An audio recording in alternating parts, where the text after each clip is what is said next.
as August already said, we start because especially in Latvia, the understanding of the media of what we do as airBaltic is not there. So we had a CIMA open day 2 times also here, and that was a success because members of CIMA did what you get today, similar presentation, and afterwards the feedback was, that is good, that's what you guys should do. And then the idea came, why don't we do this to the media? So we're going to do this now every quarter, as we will also have quarterly results, financial results. And today the first one is for the Latvian media, and it would also be for the other Baltic countries, to explain to who we are, because you are from Latvia, we are 27 years old, we are doing a lot of press releases, we talk to you individually, but we see from the feedback in the Latvian media that it's not understand who we are. And the e-tron discussion is one of the ones as an example where the airline is completely reported wrong, and the reason for it is our fault. We probably do not explain enough.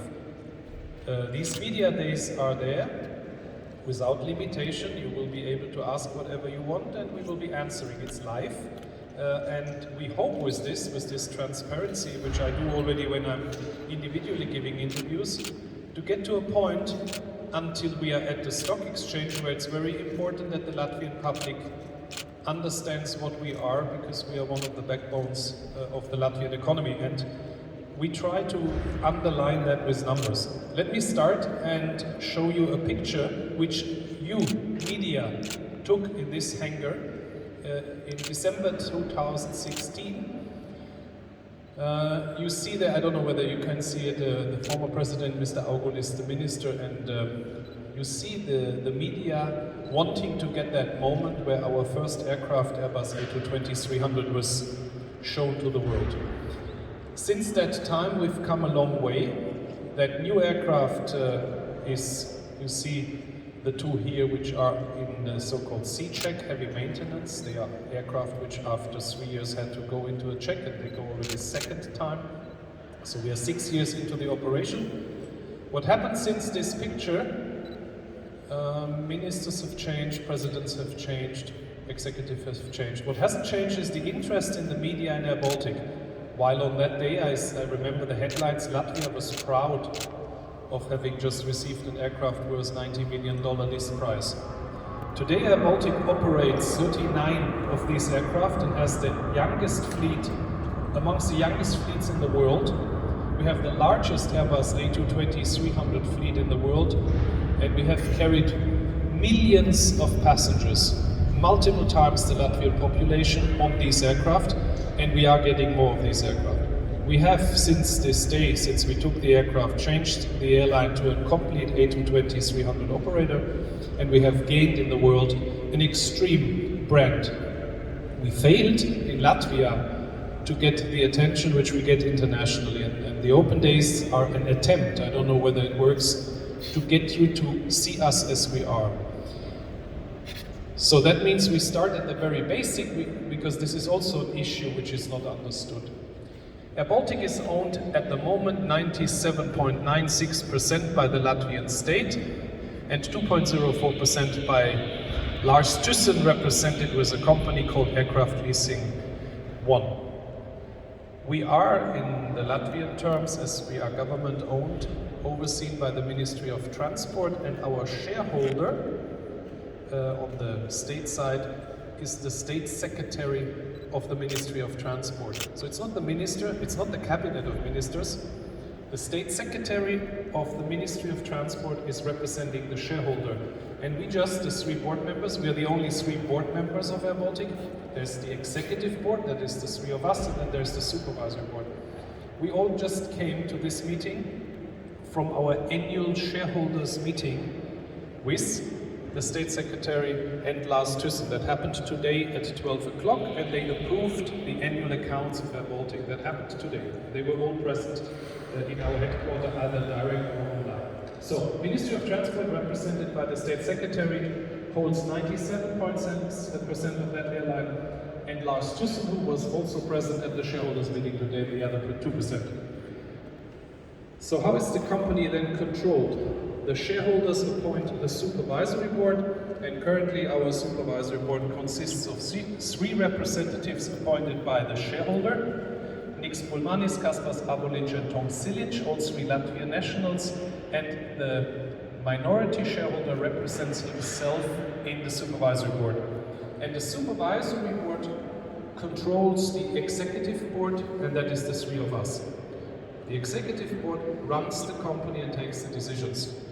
How is it done? We have to formally report to the Cabinet of Ministers. That's a decision of the Ministry of Transport. We hand in a report to the Ministry of Transport. It goes to all the ministries, and after all the ministries have seen the report, we are presenting in person at the Cabinet of Ministers, normally every 6 months, but it's up to them to take us. We have in addition the quarterly reports from the supervisory board, which are sent to the Ministry of Transport, and we have a weekly report to the minister. At least with the previous ministers, we had weekly reports to the minister. Every week, a full report, up to 1 hour, to the minister himself and the state secretary. That was a request by the previous ministers. We don't do this at the moment. New minister wants to see how things go, but the other ministers had every week a briefing with all the details. We have monthly supervisory board meetings where our work is supervised, and then we have internal audit, and our governance is, we have an external audit committee because of our bond at the stock exchange, but we also have internal audits and corporate governance. airBaltic owns two companies, airBaltic Training and airBaltic Cargo. Both are also located here. We do not own other companies or control anything else. Our role in Latvia. This is a slide which has been produced by Boston Consulting Group by the request of the Latvian state a while ago, but it has not really changed. What you see there is a circle around Riga, and the dark circle is a driving hour of 4 hours by car, approximately. The dotted line is 8 hours by car. This is the area you can reach if you use a car. We know the train is not yet an option. And the 0.4%, that is the number of GDP, of European GDP you can reach by going by car around Riga with 4 hours. If you go 8 hours with the car around Riga, you can reach 2% of the GDP of Europe. Because of our geographical location in the far north and east, in Europe does not let access us with the car, the GDP. If we would take our situation and we would be in Prague and we would be driving 8 hours around Prague, we would reach 40% of the European GDP. Why do I say that with the car? Nobody does that, right? Nobody drives 8 hours to go shopping or to make business, or hardly anybody does. If you take an airplane in Riga, you reach in less than 4 hours 100% of the European GDP. And 100% of the European GDP reaches Latvia. And the power of Latvia depends, the GDP, European GDP power of Latvia, it was then a big part of the economy, depends on the connectivity airBaltic provides. Not low-cost carriers who come and go, it's airBaltic's connectivity which gives the access to the Latvian GDP. Why is this important? Because we see always the taxpayer is paying airBaltic, which is also a myth, because I'll come to this later. But the impact to the Latvian state's budget every year, which is not visible, is impacted by, is this country reachable, or can this country do business with the rest of Europe in a meaningful way? Can you go somewhere and do business? So that is something which was done at the time to understand from the government what is the importance and the role of airBaltic. This is going back now to what happened to us. We are a 100-year-old industry, and in these 100 years we had profits, only started pretty late after the war, really profits were reported, but what happened in the COVID time, you see this is all airlines, all commercial airlines. COVID has wiped out 80% of 100 years of profits of all airlines. So it's not that airBaltic lost some money. The airline industry lost 80% of what was earned in 100 years. and that is something historically which has never been there. We are coming back and very strong as an industry, but we have experienced something no other industry has ever experienced. Airlines, when COVID started, turned in different ways to their states and needed different kind of support. Nobody knew when it started how it would end. We turned 2 times to the Latvian state and asked for COVID aid. We got in total 340 million COVID aid. You see on this chart the COVID aid given to other airlines. Not all of them are listed here. Some of them have already repaid it. airBaltic will be repaying it differently because the state did not, we didn't receive the money the way the others received it. We got equity, which means the state has put money into the company, and for that the state got shares. And the EU decision was, and that's the state's wish, that the state needs to sell the shares and take back the 340 million plus interest. So not airBaltic will have to earn 340 million to give it to the state. The state has to sell shares to get back that money, and that will be done through the IPO. Government investment in airBaltic. We have this magic number of, and if you follow Twitter, you see every week a different number, how much money has been put into the black hole of airBaltic. These are the figures from 1995 until end of 2022. And the column of interest is the third one, where you see the investments of the Latvian government into airBaltic. And you see in the beginning it was 1995 a little, but it really started after the bankruptcy close to bankruptcy in 2011 when we joined. And then you see at the end the 250 million, and then 2 times 45, that is the 340 million.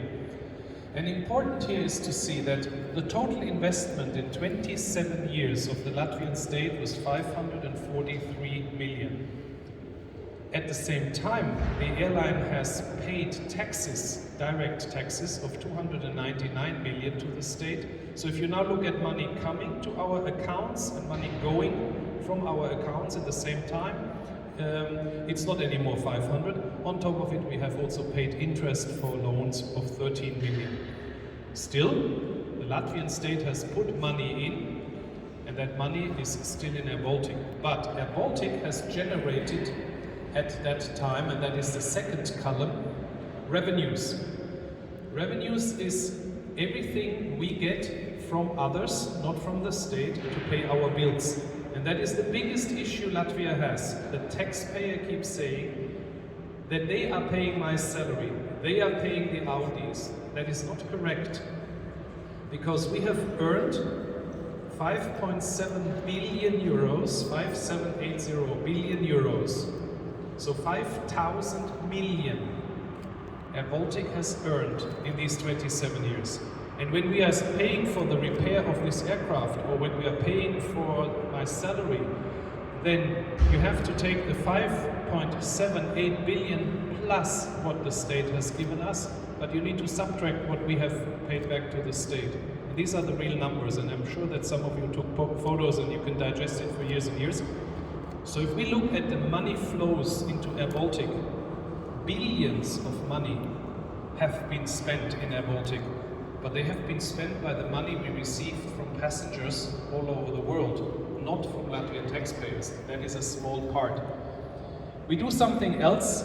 It's very difficult to capture for the public the GDP impact. And the calculated GDP impact depends on how big we are and how much we do in Latvia.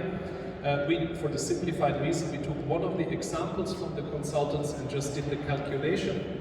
The impact to the Latvian state's GDP accumulated today exceeded 10 billion. That had nothing to do with income, that is not cash, but that is a benefit for the society and for the budget of Latvia. And that is 10.193 billion. So just to show you, the green colors show you a little bit a heat map, because you can clearly see what happened. If I walk here, you see that we went up in revenues to 2019, before the crisis, we had 509 million income revenues. Then the 2 COVID years where we dropped significant. This is why we needed the money. Last year we came back because we are coming out of COVID. This year we will exceed this by far. We're coming back strong. I said that already. Now, as the three of us sit here after the annual report, presented already formally, and you can download that on our website, we can say that the first quarter will be above our expectations, and we will have a formal report about this very soon, because we still have 2 days to go, and then we need to do the accounting, but then we will show the first quarter. We are the leading airline in Riga, obviously, with the market share. You see in green our shares. We are the number 1 in Tallinn again, with 22% there, and this year we'll be going even up higher because Ryanair is reducing a little bit. In Vilnius we are only having 11%, but we are the leading connectivity provider there. And in Tampere, our fourth base, of course, we are number 1 with 73% market share. So overall, there's nothing like airBaltic in the Baltics, and we play a very important role for all 3 Baltic states. This year's network, and that is again the connectivity from our 4 bases, you know that very well. Just for the completion of it, we opened 20 new routes this year. We couldn't open too much routes in the last 2 years due to COVID. This year 20 new routes, 10 from Riga, 4 from Tallinn, 4 from Vilnius and 2 from Tampere. Each of the routes, from regardless where we open, all benefit Latvian airline airBaltic. Our employees are doing all that work. It's our mechanics repairing all the aircraft here in Riga, but we are flying also from other places. We have 50 aircraft in our fleet in 2024. In the first quarter 2024, we expect the 50th aircraft, and that then completes our order. We will have end of this year 47 aircraft. Currently we have 39, the 40th aircraft, and I'm sure you're already invited to the event on the 17th of April, where we will be showing the 40th aircraft in a special event with, I think invitations are already out, right? For that event? Okay, I don't see yes. Yeah, he says yes. So that's going to be a big event here, because we show something special there on top of the aircraft. And then we have already announced with our annual account that we will be going forward and want to exercise options. That means the airline will be going towards 100 aircraft, because our model works now. We see this from the numbers, and we will need new equity, not from our shareholder, from the capital markets, and then we would be continuing to exercise options which we have. Flown passengers this year, this is a weekly statistic. You see in the gray bars last year, you see this year's, we nearly double each week the passengers we carry, and that is a very good indication that we are coming out of COVID, and also the war effect is, so we will be this year, if nothing happens now, exceeding by far anything we've seen before. We have also reached last year already the highest number of employees, 2,143. Never in the history we had so many. We had to scale down at the crisis, but we are re-recruiting, and we are going now to 2,500 employees end of this year. We are flying for others. So when Ukraine was not accessible anymore for us in Russia, we had to do something last year ad hoc, and the best option for us was that we take the aircraft and lease them out in longer term contracts. This year we do the same. So 14 aircraft are flying for other operators. It's our aircraft, and they're rotating through Riga with our crew, with our uniforms, but on board is the service of these airlines. That is a highly profitable business, and you see the network we fly, so our network, and on top of this, airBaltic flies this network. So each of these destinations sees airBaltic aircraft, airBaltic crew, and the airBaltic spirit. Our brand gets strengthened extremely now in Europe because of the wet lease out operation, and again, that is a very profitable operation which we do. What happened last year after the impact of COVID was ending, the war came, the supply chain issue broke down, and it's still broken down. You will see this then at the tour. You saw it when you came here. We are missing, at the peak last year, we were missing 20 engines. Each aircraft needs 2, so 10 aircraft. Actually today it's even more. I think we're missing 24 engines. The situation is improving this year, but it is not over, and unfortunately the engine supplier cannot deliver. Currently worldwide there's around 1,000 aircraft on the ground, all of them with new engines, so all different engines have the same issues, labor and spare parts. We have it as well, and that is the reason why we take other aircraft in, and I'm sure later I can say something. We wanted to take in 4 aircraft to fly our flights, and we had to take in more now, so we published this last week.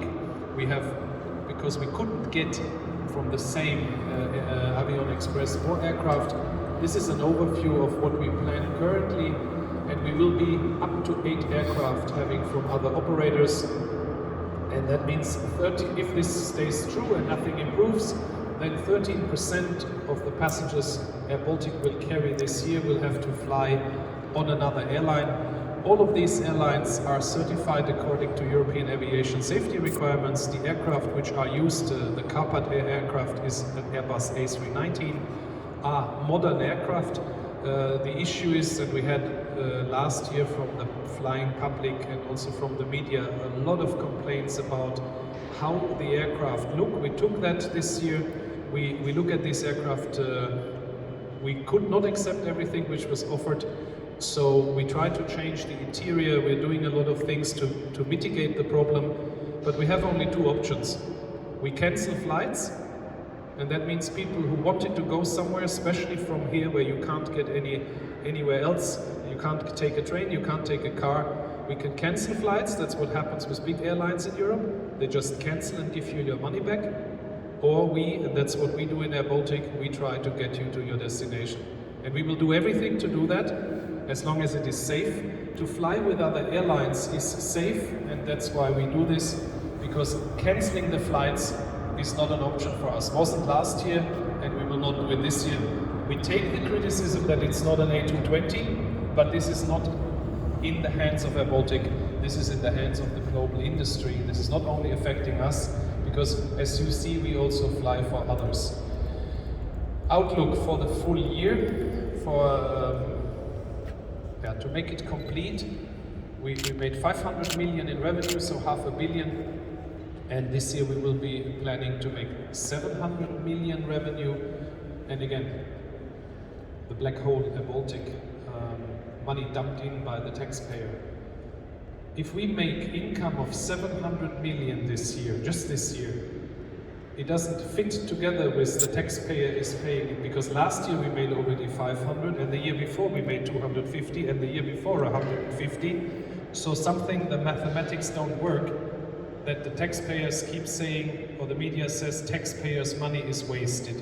It cannot be wasted because we are making this money with passenger tickets or with revenues from other airlines, and 82% of the money airBaltic makes is made outside Latvia.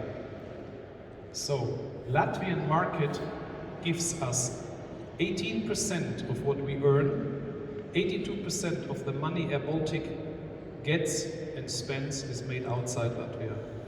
We will carry 4.4 million passengers this year, that is on airBaltic's flights. We will carry probably another 1.6 million passengers for other carriers, but we are not allowed to count it. So the airline is from the productivity larger than ever before. We plan to have 10 billion available seat kilometers. An available seat kilometer is you fly 1 kilometer with 1 seat, and then that's 1 seat kilometer. If the airplane flies 100 kilometers with 150 seats, you can do the multiplication. That's why that number is so big, and our industry measures everything in available seat kilometers, or in the US in available miles. The cost, but also the revenues in our industry are measured, and this measure for us is the indication how good is the airline doing. And the routes are already covered. Then tech, because the airline gets a lot of tech, and we also see in the media that there is discussions about it, controversial discussions. We have been the first one, and Witold Jakovlevs here in 2014 said, why don't we accept Bitcoin as a form of payment? We introduced that as the first airline in the world. We still today get mentioned for it, so it was a good PR, and we took some. And then in 2021, we introduced something called NFTs, and there's sometimes controversial discussion about that technology. It's a blockchain technology and a non-fungible token, and we started experimenting with taking the most beloved Latvian cities in a collection, and we distributed this. The impact of that was just that there was a marketing effect when you bought that, and if you hold one of these, it's sold out and it's traded. Then at the moment, all you do with this is having a marketing tool for one of the cities. There is of course a plan which we will disclose later in the time when these cities are ready for blockchain, what we're going to do with it, because there's going to be a big upside for these Latvian cities because of that. But what we did now, we have an airBaltic club program, a frequent flyer program, where you can collect points. And we introduced something that if you have airBaltic club points, you can spend them by buying a ticket, and you can use the slider here and just reduce your ticket price. So whoever is a frequent flyer in airBaltic, we have 800,000 now, and collects points, then these points can be redeemed against cash and reduce the ticket price. So it makes sense if you are flying on us to collect the points. And then it's not only that you can fly on airBaltic flights, you see here, if you use this with Air France and KLM, you can even fly to New York, to Los Angeles, the whole network. So collecting airBaltic points makes a lot of sense for people who fly on us, but also if you don't fly on airBaltic and you say, I want to invest in this NFT, then you buy yourself an NFT and you collect every day 20 points by just owning it. So that's the technology behind here. We went one step further. We have a VIP card, our frequent traveler program. If you buy 25 of these NFTs, you get that VIP status. Why are we doing this? Each of these steps takes us further in the Web3 and blockchain area to get to a full tokenization of the frequent flyer program. We get so much attention for this technology solution because we are making several €100,000 income with it, because it is really working well, but we also get a lot of PR and technical know-how, and we get asked by a lot of brands in the world if we can explain how we did it, and we're doing this in-house. The planes itself are not only NFTs, we also use them now. You might have seen the first sales campaigns in crazy weekend sales, and there's some gaming happening. This is the marketing approach airBaltic takes. We are building the planes as a brand. You might know the cherry deals, they're well known in Latvia, and now we're introducing the planes on top. This helping us with the long-term target to have a full tokenization of the program, and with that reducing the cost, but also having additional income. This picture was taken in a different hangar, and that is not airBaltic employees. These are all the employees of Airbus Canada who built our aircraft, and I wanted to show you this picture here because it's not only that we are liked here from our employees, from the Latvian public flying on us. Airbus Canada is very proud of having the largest carrier of this aircraft in the world, us being an ambassador in the world. And if you follow the international media, you see that airBaltic has been nearly everywhere in the world. Paul's taken a lot of the flights down to New Zealand, to Kuala Lumpur. We have been on all the air shows, and each time it's an airBaltic aircraft with a Latvian flag on the tail, demonstrating Latvia in the world. And I don't know how many of you have been in Vanuatu, in Fiji, in Koh Samui, in Kuala Lumpur, in Kathmandu. We have been as airBaltic with our teams, and we've shown our aircraft to the world. We've been twice in Sydney, and we will be flying all over the world. I think we start soon an Asia tour again, Malaysia, Koh Samui, Philippines, Japan. So airBaltic, this is airBaltic from Latvia doing this. We do this, we earn good money with it, doing it for Airbus, and they are very, very proud of us doing this. So that's airBaltic. We go to the stock exchange, and this is a slide which says, so what's the value of that company when you go to the stock exchange? We will only know when we do it. That is the beauty of the stock exchange. This shows an evaluation by KPMG at the time, and that is as right as wrong because nobody knows at the moment. You see here the different assumptions, and the range goes from 514 million to 922 million. We will know when we go to the stock exchange what is the value of the company. Currently we are preparing for the stock exchange to be able to get new money, plus of course the state then being able to sell their shares, which is planned next year. Where are we on that way to the stock exchange? We have time until 2027, that is important. By 2027, the state will have to return, or has to show that they can sell the shares. We have already the approval of the Cabinet of Ministers. That was in early 2022, because the EU needed to know what kind of decision is there that we do the IPO.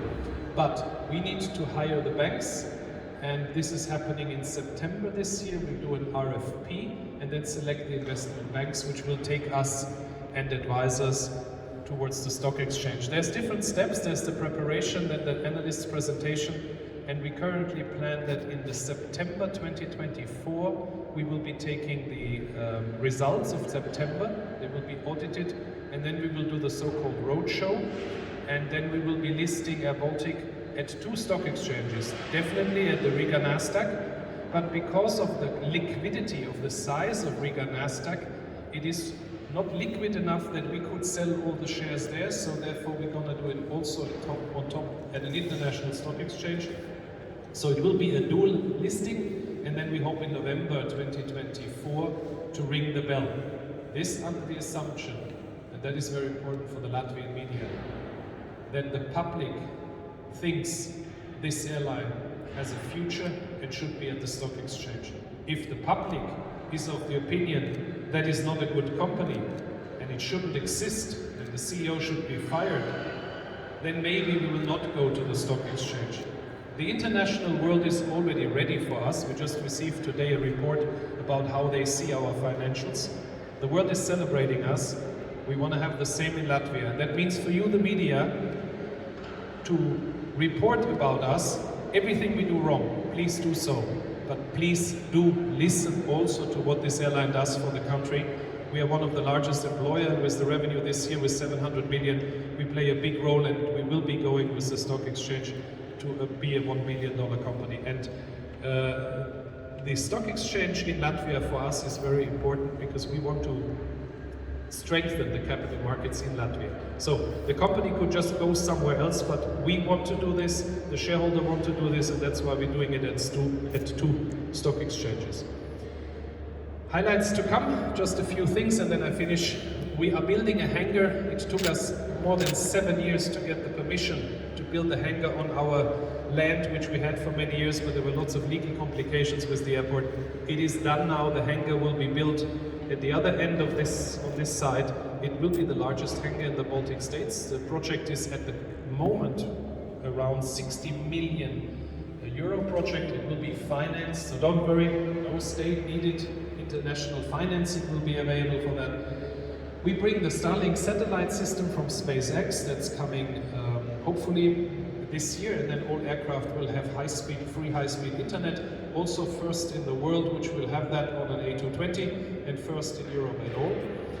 We planning, when we have new capital, to have a new aircraft order, up to 100, but we already have 30 aircraft as options. And also important, in 2028 we have to replace our first aircraft because it comes to the 12-year term. So the new order will already include replacing existing aircraft. And then full tokenization of the loyalty program, I also already told you. E-trons, probably most of you are more interested in this late news. So, in May 2022, airBaltic informed the public about us going for full all-electric car fleet on the ground. Why did we do this? Because we have to fulfill in 2050 CO2 targets to be net zero. One way of doing it in small is to go for electric cars and do everything electric, what you can do on the ground. In 2022, not now, we signed a lease agreement of 21 e-vehicles, including 12 Audi e-trons. And on March 28th, the Ministry of Transport asked us publicly to write specifically an explanation on the 12 Audis. We were not asked about anything else. We were asked through Twitter. We were not asked officially, we were asked through Twitter to explain that. It was explained before, and this is the Latvian letter which we sent back to the ministry yesterday. This letter, it's in Latvian, but I took a couple of things out. We say in the letter that we disprove the false claims because it's just wrong what was said in the acquisition. The deal is not economically sound and carefully evaluated, but also sustainable. We asked 12 substantial suppliers with our procurement procedure. We received 6 bids for cars. The Audi e-tron offer was an open promotion at that time, including a discount of 26% on the standard price of the Audi, as well as a very high buyback value of 67%. And this special offer results in a monthly payment for that car of 414 euros. So I hope, if I read anything about it, that you will remember these numbers, and some are filming, I hope you film this. And from the above, according to the Latvian legislation, this Audi e-tron does not exceed the 50,000 euro without VAT limit, and therefore doesn't represent, according to the State Revenue Service, a luxury car. I can't help it, because if it would have been a luxury car, airBaltic could have not bought it. We are not breaching any rules or regulations. We were just accused wrongly, but we have already sent the documentation. And this is something we would normally not publish, but if you get accused the way we got accused publicly and then bashed in the public for no reason, we should also then show you how and what we looked at. On the left you see the calculation, and if I would ask anybody now what is the lowest number, it was Audi Q5, Audi e-tron, Hyundai EQ5, Kia, Skoda, VW and BMW. And because of that special offer we got, we were able to negotiate that deal. And on the right-hand side, this is the original statement for all the lease payments, and it shows the total cost to airBaltic over the 3-year period. And that is 19,901 euros over 3 years. These are the facts.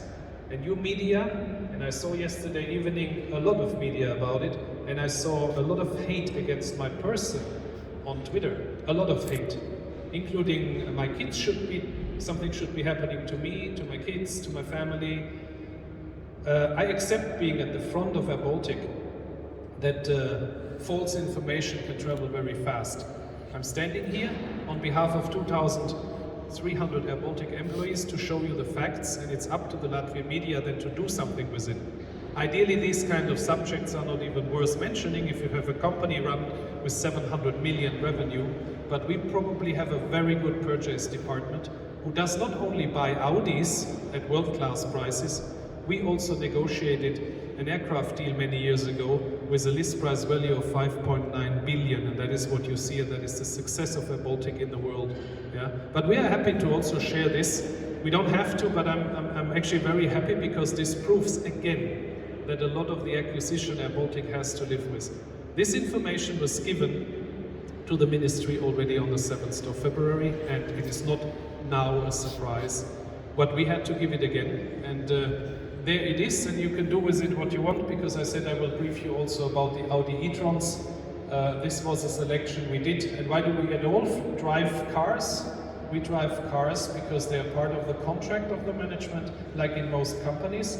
And we are driving the Audi e-trons because out of the selection we took, these were the most economic ones. On top of it, we have a statement since March last year that airBaltic will go for a full electric car fleet, and we have, if you see on the airport, a lot of cars full electric.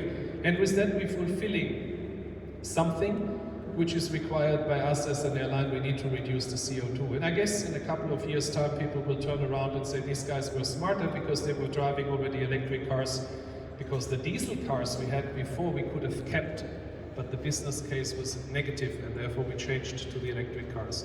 Because we had before Q5 diesel cars, and they are definitely not as economic as the Audi e-tron, which we have today.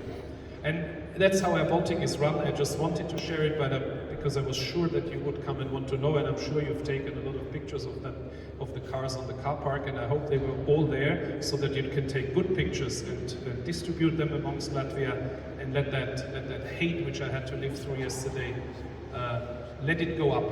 We will not be hiding, because I'm the one who's facing the public already for 11 years, and I continue to do so. Last one, I was in Brussels yesterday when all that started, and I'm 30 years in the industry. I run successful airlines. I earn a lot of money, with that, and I'm proud of it.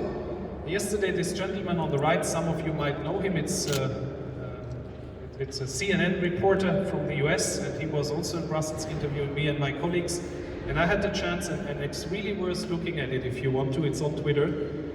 What I said to him, because this you should maybe look at as a Latvian media, and you should redistribute it, because what I said wasn't advertising airBaltic.